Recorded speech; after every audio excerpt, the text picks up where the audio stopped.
Bonjour à tous et bienvenue pour cette nouvelle vidéo sur les bons étudiants. Aujourd'hui, nous allons voir comment on calcule le PIB avec la méthode de la valeur ajoutée. Comme vous le savez, il y a trois méthodes pour calculer le PIB.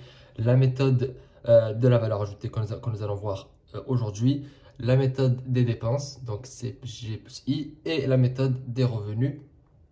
Aujourd'hui, comme je vous l'ai dit, on va voir uniquement la méthode de la valeur ajoutée, voir la formule, une petite explication et puis nous allons faire un petit exemple juste en bas pour qu'on puisse voir et vérifier qu'on a compris la formule. Juste avant de commencer la vidéo, je vous rappelle qu'il y a en description plusieurs liens, plusieurs bons plans pour que vous puissiez gagner de l'argent, pour que vous puissiez en économiser en faisant vos achats en ligne. Allez voir ça, surtout si vous êtes des étudiants, ça va sûrement vous intéresser. Donc, le calcul du PIB. La formule qu'on a, c'est Y. Déjà, la première chose à savoir, c'est que le PIB en macroéconomie se note Y.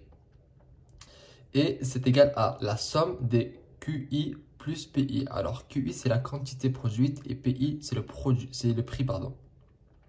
C'est-à-dire, ici, on a une petite explication qu'on va additionner la production de pommes, d'ordinateurs, de voitures, de jouets, de tout ce que vous voulez au prix du marché. C'est-à-dire que chaque produit, on va le multiplier par son prix à lui.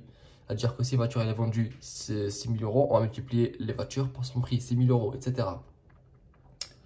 Et le PIB, il faut savoir que c'est le produit intérieur brut et que c'est la somme de tout ce qui a été produit dans un pays au cours, on va dire, d'une année donnée, mais il y a aussi le PIB trimestriel. Mais souvent, nous, on va s'intéresser au PIB en année. Et ce sont tous les biens et services finaux ce sont les biens qui sont consommés par le consommateur final. C'est-à-dire que tout ce qui est consommation intermédiaire, ça ne compte pas. Et on va voir un petit exemple pour que vous puissiez justement illustrer ça et comment calculer ça. Parce que le but, c'est de voir tout ce qui est termes macroéconomiques. Le but ici, c'est vraiment de faire des applications numériques et mathématiques. Donc, là, on nous dit de calculer le PIB et l'énoncé, c'est une économie produit des avions et des voitures. Elle produit 500 avions et 10 000 voitures en 2020. Donc, on a une économie, on nous place sur une année donnée, donc 2020. Et on nous dit qu'elle produit deux biens, les voitures et les avions. Elle produit 500 avions et 10 000 voitures.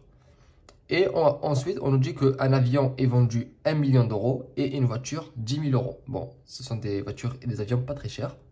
On va dire que c'est en Chine.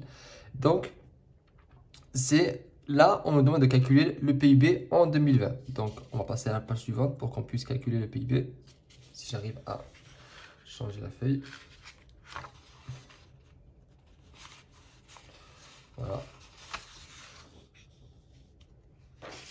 Donc, pour calculer le PIB, comme je vous ai dit, on va juste multiplier en fait le nombre d'avions produits, de voitures produites par chaque fois leur prix.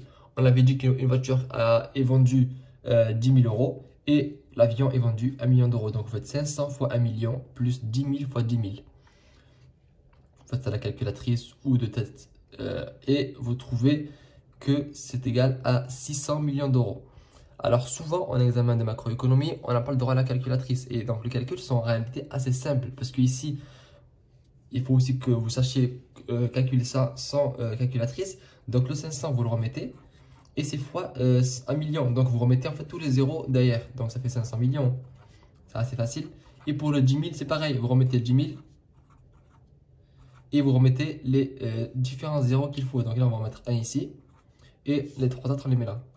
Et ça fait 100 millions. Donc 500 millions plus 600 millions, c'est égal à 600 millions. D'accord?